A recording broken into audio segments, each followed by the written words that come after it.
અંબાજીમાં શ્રદ્ધાળુઓને પીવા માટે પાણી માટે ફાફા, ટ્રસ્ટની સુવિધાઓ સામે રોષ। અંબાજીમાં શ્રદ્ધાળુઓને પીવા માટે પાણીના પણ ફાફા, ટ્રસ્ટની સુવિધાઓ સામે રોષ। ગુજરાતના પાવન યાત્રાધામ અંબાજી મંદિરે લાખો શ્રદ્ધાળુઓની આસ્થાનું એક મોટું કેન્દ્ર છે કે જ્યાં દરરોજ હજારો માઈ ભક્તો માના દર્શનાર્થનો લાવો લેવા જતા હોય છે। વિશેષ વાર અને તહેવારે આ સંખ્યા લાખોએ પહોંચે છે। તેવામાં કાળઝાળ ગરમીમાં મંદિર ટ્રસ્ટ દ્વારા ભક્તો માટે ઊભું કરવામાં આવેલી સુવિધા માત્ર વાતોમાં જોવા મળી છે। શ્રદ્ધાળુઓને બીજી સુવિધા તો છોડો, પરંતુ પીવાના પાણીના પણ ફાંફા જોવા મળ્યા છે।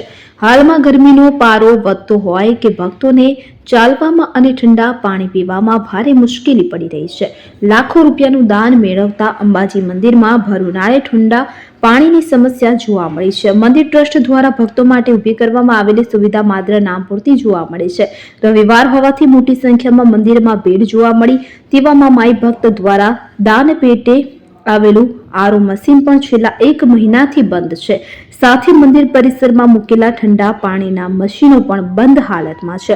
વેકેશનના માહોલને લઈને અંબાજી ખાતે ભક્તોનો જમાવડો। કાળઝાળ ગરમીમાં ભક્તો માટેની મંદિર પરબમાં હાલ ગરમ પાણી આવી રહ્યું છે, જેને લઈને ભક્તોમાં નારાજગી જોવા મળી છે। મંદિર ટ્રસ્ટ દ્વારા ગરમીથી રાહત માટે સમ ખાવા પૂરતા માત્ર 2 નાના મંડપ બાંધવામાં આવ્યા છે। ટ્રસ્ટની આવી બેદરકારીને લઈને માઈ ભક્તોમાં ભારે રોષ જોવા મળ્યો છે। સાથે જ પરિસરમાં વધુ સુવિધાની માંગ કરવામાં આવી છે।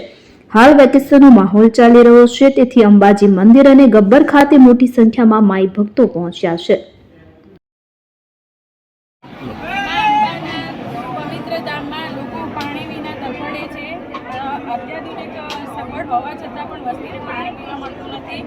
નાગરિકો પ્રજાને જો યોગ્ય શાસન અભાવ જાણવા મળે છે। આમ સૌને નમ્ર વિનંતી છે કે જેમ બને ઠંડા પાણીની વ્યવસ્થા કરવામાં આવે।